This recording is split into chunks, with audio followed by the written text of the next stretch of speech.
Robots surgery ചെയ്യുന്നു ഇങ്ങനെയുള്ള news വരുമ്പോഴും അല്ലെങ്കിൽ ഈ ഒരു വാർത്ത കാണുന്ന സമയത്ത് എല്ലാവർക്കും ആശങ്കയാണ്, എസ്പെഷ്യലി ഹെൽത്ത് സെക്ടറിലുള്ളവർ. പല ആൾക്കാരും ചോദിച്ചിട്ടുണ്ട്, ഇനിയിപ്പോൾ ഡോക്ടേഴ്സിൻ്റെ ജോലി പോകുമോ, അല്ലെങ്കിൽ നഴ്സിംഗ് സ്റ്റാഫ്സിൻ്റെ ആവശ്യമില്ല, അല്ലെങ്കിൽ ടെക്നിക്കൽ അസിസ്റ്റൻസിന് ഇനിയുള്ള ജോബ് ഓപ്പർച്യൂണിറ്റീസ് കുറയും എന്നൊക്കെ. ഇങ്ങനെയുള്ള പല ആശങ്കകളും ആൾക്കാരുടെ ഇടയിലുണ്ട്. ന്യൂസ് 18 നെക്സ്റ്റ് സ്റ്റെപ്പിലൂടെ ഇന്ന് നിങ്ങളുടെ ഈ ആശങ്ക മറികടക്കാനായി സഹായിക്കുന്നു. The future of health sector jobs in AI era. ഞാൻ നിങ്ങളോടൊപ്പം രമ്യ ഗിരിജ, സർട്ടിഫൈഡ് കരിയർ കോച്ചും കോമ്പറ്റേറ്റീവ് എക്സാം ട്രെയിനറുമാണ്.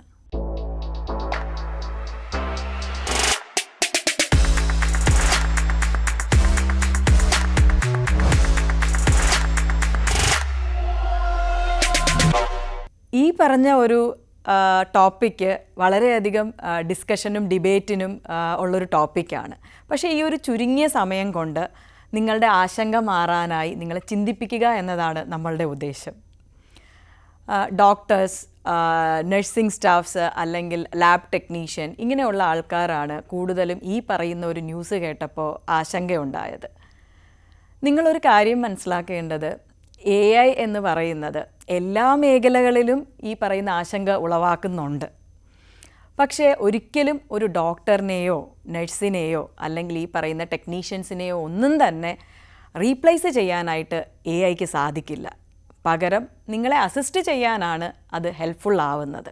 നമ്മൾ ഹെൽത്ത് സെക്ടർ നോക്കുകയാണെന്നുണ്ടെങ്കിൽ AI ഏറ്റവും കൂടുതൽ പവർഫുൾ ആവുന്നത് എവിടെയാണ്? ഒരു ഡേറ്റ ഡ്രിവൺ ആയിട്ടുള്ള ഒരു ഡയഗ്നോസിസിൽ, അല്ലെങ്കിൽ എക്സ്റേ, CT സ്കാൻ ഇങ്ങനെയുള്ളതിൻ്റെ റിപ്പോർട്ട് അനാലിസിസിൽ, അല്ലെങ്കിൽ അത് ഫാസ്റ്റർ ആക്കാനായിട്ട് ഹെൽപ്പ് ചെയ്യുന്നു. പിന്നെ അതുകൂടാതെ ഒരു പേഷ്യൻറ്റിനെ നമുക്ക് വെർച്വലി മോണിറ്റർ ചെയ്യണം. അങ്ങനെയാണെന്നുണ്ടെങ്കിൽ AIക്ക് ഹെൽപ്പ് ചെയ്യാനായിട്ട് സാധിക്കും.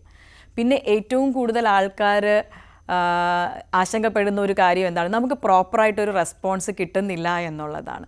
ഇന്ന് നമ്മൾ ഹോസ്പിറ്റാലിറ്റി സെക്ടറിലോ അല്ലെങ്കിൽ ഹോസ്പിറ്റൽസിൻ്റെ മേഖലകളിലോ എവിടെ നമ്മൾ എടുത്തു നോക്കിയാലും ഈ പറയുന്ന ഉത്തരങ്ങൾ തരാനായിട്ട് ചാറ്റ് ബോട്ടിന് ഹെൽപ്പ് ചെയ്യാനായിട്ട് സാധിക്കുന്നു. അത് AIയുടെ ഒരു വലിയ അഡ്വാൻറ്റേജ് ആണ്.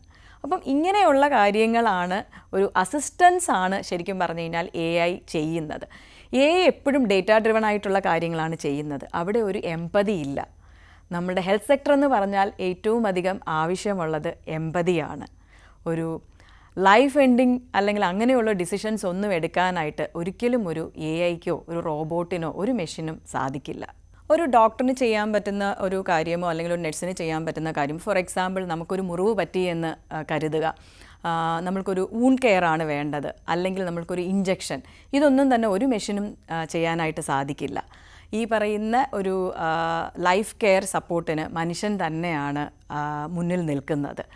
നമ്മളുടെ WHO ഡേറ്റ പ്രകാരം 2030 ഒരു 18 മില്യൺ ജോബ്സാണ് ഈ ഹെൽത്ത് സെക്ടറിൽ വരാൻ പോകുന്നത്. അതുപോലെ തന്നെ നാഷണൽ ഹെൽത്ത് പോളിസി പ്രകാരം 2027 2.5 മില്യൺ ജോബ്സാണ് ടാർഗറ്റ് ചെയ്യുന്നത് ഹെൽത്ത് സെക്ടറിൽ, ന്യൂ ജോബ്സ്.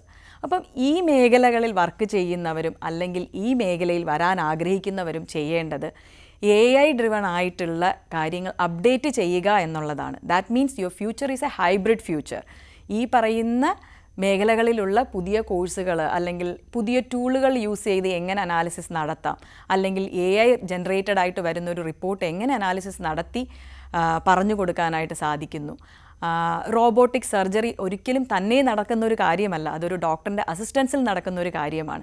അപ്പം ആ മേഖലയിൽ എങ്ങനെയാണ് ഇതിനെ യൂസ് ചെയ്യുന്നത്, ഇങ്ങനെയുള്ള കാര്യങ്ങൾ പഠിക്കുക എന്നുള്ളതാണ്. അതായത് നമ്മൾ എപ്പോഴും AI വന്നതിന് ശേഷം കൂടുതൽ പഠിച്ചുകൊണ്ടേയിരിക്കണം എന്നാണ് നമ്മൾ മനസ്സിലാക്കേണ്ടത്. ഇന്ന് കരിയർ കൗൺസിലിങ്ങിനൊക്കെ വരുന്ന മിക്ക കുട്ടികളും ഫസ്റ്റ് ചോദിക്കുന്നത് AI കോഴ്സുകൾ എന്തൊക്കെയുണ്ട്. വേറെ കോഴ്സുകൾ, സ്റ്റാൻഡേർഡായിട്ടുള്ള ഒരു കോഴ്സുകളും ഇപ്പോൾ ആൾക്കാർ ചോദിക്കുന്നില്ല. ആൾക്കാരെന്നല്ല, കുട്ടികൾ ചോദിക്കുന്നില്ല. അവർക്ക് AI റിലേറ്റഡ് കോഴ്സ് എന്താണുള്ളത്, ഗ്രാജുവേഷൻ AIയിൽ ചെയ്യാമോ എന്നൊക്കെയാണ് ചോദിക്കുന്നത്. നിങ്ങളൊരു കാര്യം മനസ്സിലാക്കേണ്ടത്, ഒരു കോഴ്സ് തിരഞ്ഞെടുക്കുന്നത് ഒരു ട്രെൻഡിനനുസരിച്ചിട്ടല്ല. നിങ്ങൾക്ക് ഏത് മേഖലയാണോ താല്പര്യമുള്ളത് ആ മേഖല നിങ്ങൾക്ക് തിരഞ്ഞെടുക്കാവുന്നതാണ്. അതിനെ സപ്പോർട്ട് ചെയ്യുന്ന AI ടൂൾസ് യൂസ് ചെയ്യുക എന്നുള്ളതാണ്. ഓക്കെ, അപ്പോൾ ഈ കുട്ടികളോട് എനിക്ക് പറയാനുള്ളത്, നിങ്ങൾ ഒരിക്കലും AIയെ കോമ്പറ്റീറ്ററായിട്ട് കാണരുത്. പകരം നിങ്ങളുടെ ഒരു അസിസ്റ്റൻ്റായിട്ട് വേണം കാണാനായിട്ട്. എന്ന് പറയുന്നത് ഒരിക്കലും സുഖപ്പെടുത്താൻ കഴിയുന്നൊരു ടൂളല്ല. അത് പകരം നിങ്ങളെ സഹായിക്കാൻ കഴിയുന്നൊരു ടൂള് മാത്രമാണ്. സോ കോഴ്സുകളിലേക്ക് കടക്കുമ്പോൾ ഈ കാര്യങ്ങൾ നിങ്ങളുടെ മനസ്സിലുണ്ടാവണം. ആൻഡ് ഹെൽത്ത് സെക്ടറിൽ വർക്ക് ചെയ്യുന്ന ആരും ആശങ്കപ്പെടേണ്ടതില്ല. ഒരു ഹൈബ്രിഡ് ഫ്യൂച്ചറിന് വേണ്ടി തയ്യാറാവുക.